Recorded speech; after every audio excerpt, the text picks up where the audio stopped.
Hello everyone, welcome to the YouTube channel of IFS. यहाँ पर हम प्रैक्टिस करते हैं 10 के दम की सीरीज में 10 क्विक क्वेश्चंस जो आपको पूछे जाते हैं in the GATE exam. Okay okay so from the topics of life sciences, biotechnology, ecology and evolution. So starting with the first question, which of the following is not a core technique that enabled the birth of modern biotechnology? सो इन चारों technique में से ऐसी कौन सी technique है जो related नहीं होती है मॉडर्न बायोटेक्नोलॉजी के साथ? अब बायोटेक्नोलॉजी आप सभी को पता है, ठीक है। तो जिन चार टेक्निक्स में से जो चार टेक्निक्स है like genetic engineering, maintenance of a sterile environment, classical and traditional biotechnology, x-ray crystallography.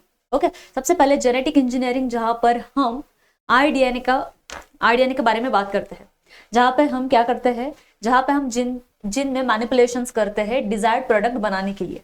Okay, so basically ये जेनेटिक इंजीनियरिंग क्या है, जहां पे हम दो अलग अलग डीएनए को कंबाइन करते हैं। ऑब्वियसली ये मॉडर्न बायोटेक्नोलॉजी का पार्ट है। Yes, they are the fundamental to modern biotechnology. Maintenance of a sterile environment, yes obviously यहाँ पे स्टेराइल एनवायरनमेंट में हम क्या करते हैं, हम यहाँ पे प्रिवेंट करते हैं कंटामिनेशन को। We prevent contamination so that we can produce the desired micro organisms. We prevent contamination, उसे स्टेराइल कहते हैं हम। contamination to produce growth of desired organisms। Okay, classical and traditional biotechnology. Classical जहां पे हम सिलेक्टिव ब्रीडिंग या फिर fermentation की बात करते हैं। यस, क्लासिकल और ट्रेडिशनल में हम क्या बात करते हैं, फर्मेंटेशन प्रोसेसेस जो बहुत बहुत एंशिएंट टाइम से चली आ रही है। सो यस, वो भी क्या है, बायोटेक्नोलॉजी के पार्ट है। लेकिन एक्सरे क्रिस्टलोग्राफी की अगर हम बात करें तो एक्सरे क्रिस्टलोग्राफी क्या कहता है, ये ऐसी टेक्निक है जो यूज होते हैं to determine the 3D structure of DNA and proteins. To determine the 3D structures of proteins and DNA। ये टेक्निक भी हम पढ़ते हैं, लेकिन ये हम पढ़ेंगे कहां पर, in the molecular biology and not in the modern biotechnology. Okay, तो यहाँ पे हमारा जो नॉट अ कोर टेक्निक आएगा, करेक्ट आंसर जो आएगा that is option number D. Okay, next question है, which of the following is not a product of biotechnology? Biotechnology का इन चारों में से कौन सा प्रोडक्ट नहीं है? Insulin produced by bacteria, genetically modified crops, antibiotics या फिर नेचुरल रबर। तो ऑब्वियसली ये जो पहले तीन है, इंसुलिन हमने ऑलरेडी पढ़ा है कि इंसुलिन ये हमने ना with the help of biotechnology ही क्या किया है, लिया है, बनाया है। जेनेटिकली मॉडिफाइड क्रॉप्स, ऑब्वियसली इसमें बायोटेक्नोलॉजी का यूज होगा। एंटीबायोटिक्स, जहां पर हम ऑर्गेनिजम्स का इस्तेमाल करते हैं to kill the other micro organisms, तो यहाँ पर भी हम बायोटेक्नोलॉजी का रोल देखते हैं। लेकिन नेचुरल रबर की बात करें तो नेचुरल रबर ऑब्वियसली एक नेचुरल प्रोडक्ट है जो ऑब्टेन होता है किससे, from the rubber trees, obtain naturally by from rubber tree। Okay, ये इन्वॉल्व नहीं होता है इन द बायोटेक्नोलॉजिकल प्रोसेसेस में। तो यहाँ पे करेक्ट आंसर कौन सा आ जाएगा हमारा, that is natural rubber. Okay, तो ये this is not a product of biotechnology. Then next question is, which of the following is not a common restriction enzyme? Restriction enzyme जो हम यूज करते हैं for the cleavage purpose. Yes, जहां पर हम क्या करेंगे, रिस्ट्रिक्शन एंजाइम रिस्पॉन्सिबल होता है किसके लिए, to cut the DNA at specific sites. To cut DNA at specific sites या फिर specific sequences you can say। okay, so वो होते हैं restriction enzymes, EcoR1, Hint3, Taq polymerase और BAMH1।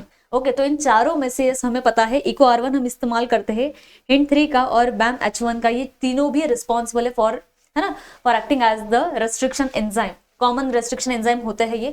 लेकिन टैग पॉलीमरेज की बात करें तो टैग पॉलीमरेज ये डीएनए पॉलीमरेज एंजाइम होता है जो इस्तेमाल किया जाता है in the technique of PCR, that is polymerase chain reaction. Okay, used in PCR, that is polymerase chain reaction, to amplify DNA की जो कॉपी नंबर्स है वो बढ़ाने के लिए, एम्पलीफाई डीएनए। ओके, सो ये कोई भी एक रेस्ट्रिक्शन एंजाइम नहीं है। रेस्ट्रिक्शन एंजाइम वो होता है जो कट लगवाने में क्या है, काम में आते हैं। Then which of the following is not a common cloning vector. ठीक है, इन चारों में से क्लोनिंग वेक्टर कौन सा नहीं है? क्लोनिंग वेक्टर क्या होते हैं? तो क्लोनिंग वेक्टर मतलब ऐसे कैरियर मॉलिक्यूल्स, क्लोनिंग वेक्टर्स क्या है? ऐसे डीएनए मॉलिक्यूल्स जो कैरी करते हैं, DNA molecules that carry foreign DNA, that carry foreign DNA into the host cell, into the host cell, उसे हम कहते हैं क्या? Cloning vectors. बराबर है। प्लाज्मिड, बैक्टीरियोफेग, कॉस्मिड और राइबोसोम, तो इन चारों में से हमें पता है, ये पहले जो तीन है प्लाज्मिड, बैक्टीरियोफेग और कॉस्मिड, ये बहुत कॉमन क्लोनिंग वेक्टर्स है। वही अगर हम बात करते हैं राइबोसोम की, तो राइबोसोम क्या है? एक सेल्यूलर ऑर्गेनेल होता है। ये क्या है? एक सेल्यूलर ऑर्गेनेल है जो वेक्टर का काम नहीं करेगा। यस, ये वेक्टर का काम नहीं करता, ये तो प्रोटीन सिंथेसिस में रोल प्ले करने वाला है। यस, ये क्या है? सेल्यूलर ऑर्गेनेल है that involves in protein synthesis, that involves in protein synthesis.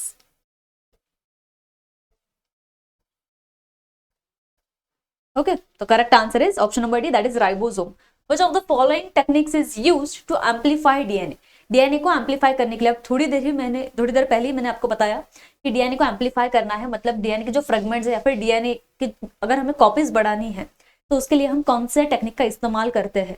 तो वो होते हैं पॉलीमरेज चेन रिएक्शन। कौन सी है? Polymerase chain reaction, which is used to amplify the specific DNA sequences, जहां पे मल्टीपल साइकिल्स होते हैं डीएनए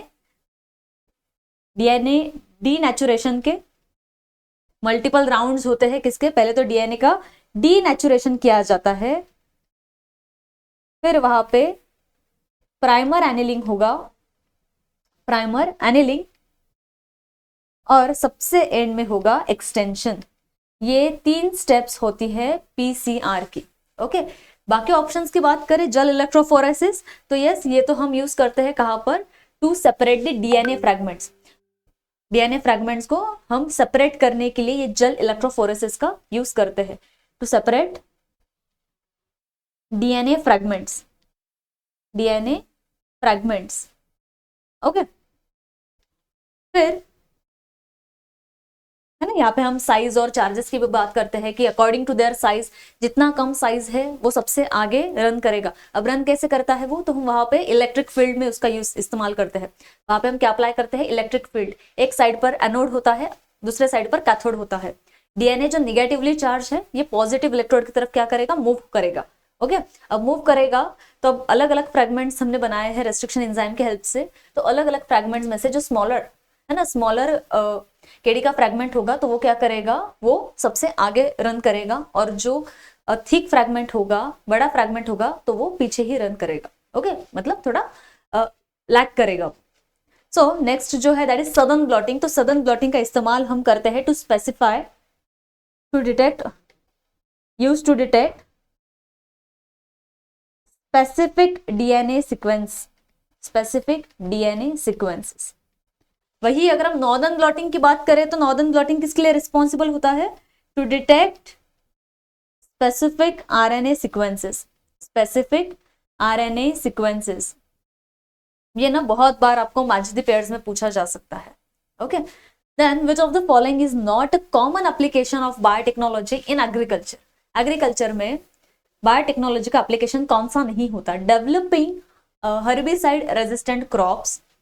हर्बिसाइड रेजिस्टेंट का मतलब जब पेस्ट और पैथोजन वहां पर गिरेंगे तो ये क्रॉप्स में हमने ऑलरेडी ऐसा जिन मैनिपुलेशन किया है, ऐसे कुछ जिन्स ऐड किए हैं जो रेजिस्ट करेंगे उन हर्बिसाइड्स को। ओके, जैसे हम पेस्ट पैथोजन भी बनाते हैं, वैसे हर्बिसाइड्स बनाते हैं कि कितना भी हर्बिसाइड स्प्रे कर दे तो वो प्लांट्स क्या है, वो रेजिस्ट करते हैं उसको।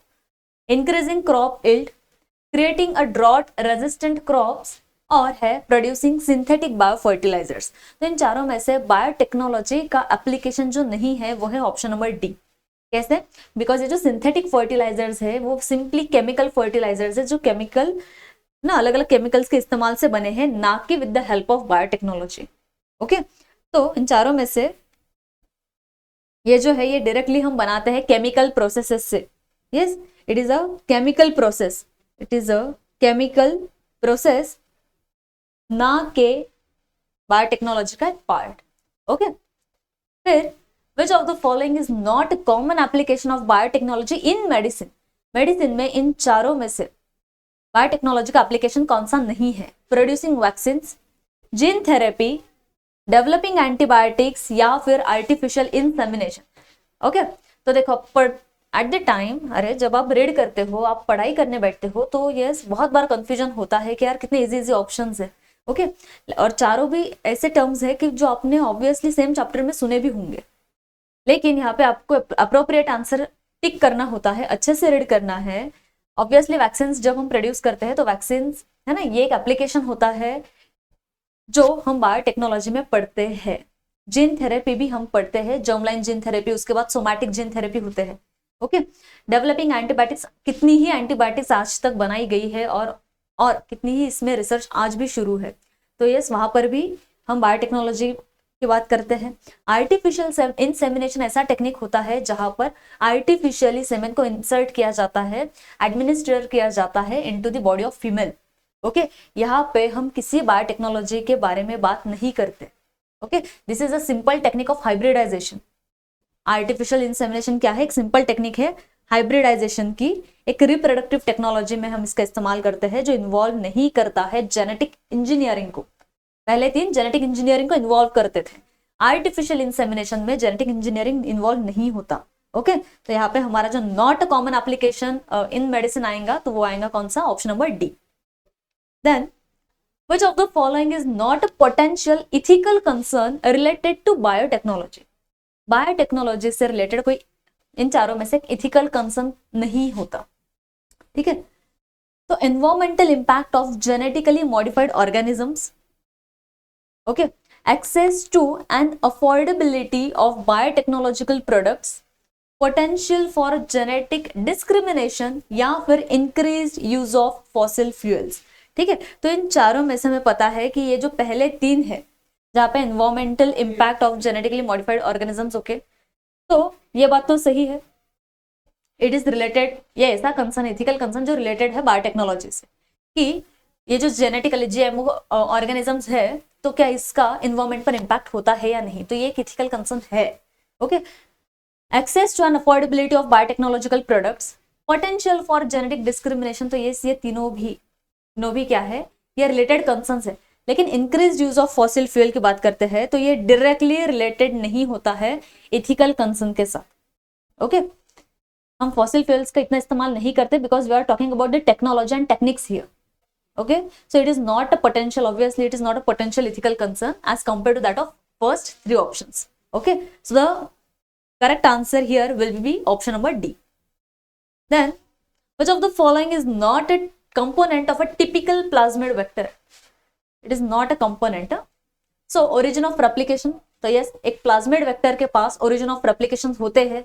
Yes, select multiple cloning sites MSC, okay, ये भी होते हैं। सिलेक्टेबल मार्कर, तो सिलेक्टेबल मार्कर ये तो ऑब्वियसली जो हम एट दी एंड सबसे जो लास्ट स्टेप होता है transformation and non transformation of bacterias का, तो वहां पर हम देखते हैं कि जिनमें सिलेक्टेबल मार्कर्स होते हैं तो वो जनरली होते हैं कौन से? हमारे यस जो ट्रांसफॉर्म वाले। ओके, जो कोड नहीं करेंगे तो वो होंगे नॉन ट्रांसफॉर्म वाले। तो बेसिकली यस, ये तीनों भी है जो कंपोनेंट होते हैं प्लाज्मिड वेक्टर के। यस, ये तीनों भी क्या है? ये कंपोनेंट्स होते हैं, कंपोनेंट्स है। लेकिन राइबोसोमल बाइंडिंग साइट की बात करें तो ये क्या है? इट इज ये सीक्वेंस होता है mRNA का। It is the sequence of mRNA that helps ribosomes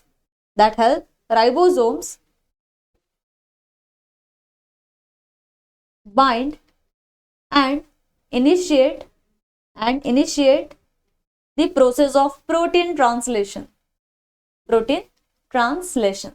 है ना। हमें पता है जब mRNA ट्रैवल करता है, एक प्रोसेस्ड mRNA जब साइटोप्लाज्म में आता है तो वहां पर क्या है? rRNA प्रेजेंट होता है। ओके, राइबोसोमल बाइंडिंग साइट्स वो mRNA पर होती है, जहां पर राइबोसोम के स्मॉलर और लार्जर सब यूनिट ये क्या होंगे? वहां पर बाइंड हो जाते हैं। ओके, यहाँ पे क्या है? यहाँ पे लार्जर सब यूनिट और यहाँ पे क्या है? स्मॉलर सब यूनिट बाइंड हो जाते हैं। तो बेसिकली ये होते हैं ribosomal binding sites. So it is not typically found in the typical plasmid vector. Okay, plasmid vector में हम इसकी बात नहीं करते। So the correct answer will be option number D. Then the last question of today's 10 kadam series, that is which of the following is not a type of chromatography used in biotechnology? ऐसी कौन सी chromatography technique है जो biotechnology में हम इस्तेमाल नहीं करते? Okay, जल filtration chromatography, ion exchange chromatography, affinity chromatography या फिर गैस क्रोमेटोग्राफी। तो इन चारों में से हम जो 3 यूज करते हैं वो होते हैं जल फिल्ट्रेशन वाली, आयन एक्सचेंज और affinity, which are very commonly used. Okay, लेकिन गैस क्रोमेटोग्राफी की अगर हम बात करें तो ये जनरली यूज होती है कहाँ पर? पहले ये 3 तो यूज की जाती है to purify DNA, to purify DNA और प्रोटीन्स, या फिर हम सिंपली कह दे प्रोटीन्स एंड अदर बायोमोलिक्यूल्स तो ये इस्तेमाल की जाती है बायोटेक्नोलॉजी में। लेकिन गैस क्रोमेटोग्राफी की अगर हम बात करें तो ये जनरली यूज होती है to separate and analyze the volatile components, because gaseous है तो यहाँ पे हम जिसको सेग्रीगेट करेंगे या फिर सेपरेट करेंगे या फिर डिटेक्ट करेंगे। ओके, सो ये कौन से कंपोनेंट्स होते हैं? तो ये होते हैं वोलाटाइल कंपाउंड्स, ओके, और ना के बायोमोलिक्यूल्स। ओके, बेसिकली बायोमोलिक्यूल्स के लिए हम जो इस्तेमाल करेंगे वो पहले 3 टेक्निक है, ना के 4th technique. Okay, so good news to you all. ठीक है, क्रिसमस ऑफर अभी चल रहा था, फ्लैट 40% ऑफ का, जहां पर आपको सभी एमएससी और पीएचडी एंट्रेंस कोर्सेज पर 40% ऑफ मिलने वाला है। Okay, so don't waste the chance. Okay, weekly mock test challenge हम लेकर आए हैं आपके लिए, CSR नेट के लिए और गेट के लिए। तो मॉक टेस्ट जो अरेंज किए यहाँ पर, यू कैन सी हियर कि CSR नेट के लिए 26 दिसंबर, 2 जैन, मतलब हर संडे को ये टेस्ट रहेगा आपका। आपको क्या करना है, आपको पहले तो खुद को रजिस्टर करना होगा, एक तो IFS के वेबसाइट पर जाकर, दैट इज www.ifasonline.com, www.ifasonline.com पर, या फिर आप डायरेक्टली प्ले स्टोर पर जाकर हमारा फ्री एप्लीकेशन डाउनलोड कर सकते हो, जहां पर आपको ये सभी बातें देखने मिल जाएंगी। You have to go and register there. You have to choose the appropriate exam जो आप अपीयर करना चाहते हो। आप अगर इंटरेस्टेड हो कोई रिकॉर्डेड कोर्सेज में या फिर लाइव बैचेस में, तो you can enrol there. Okay, so to all the SET aspirants, है ना, जो भी टारगेट करने वाले हैं 2025 का exam, to all them again you can visit the website or you can go through the application, where you will get to see so many previous year question papers, topic wise paper analysis, year wise cutoff, exam pattern, syllabus and important dates all at one place. Okay, ये सिर्फ set के लिए है क्या? नहीं, set के लिए नहीं, ये और भी कई सारे एग्जाम्स के लिए है। इसके लिए आपको क्या करना है, पहले तो आपको ये विजिट करना है। Okay, and there you will get to see what you will get there all at one place. Okay, so this is all from my side. If you are having any difficulty in any question, so you can write down in the comment section. Okay, thank you.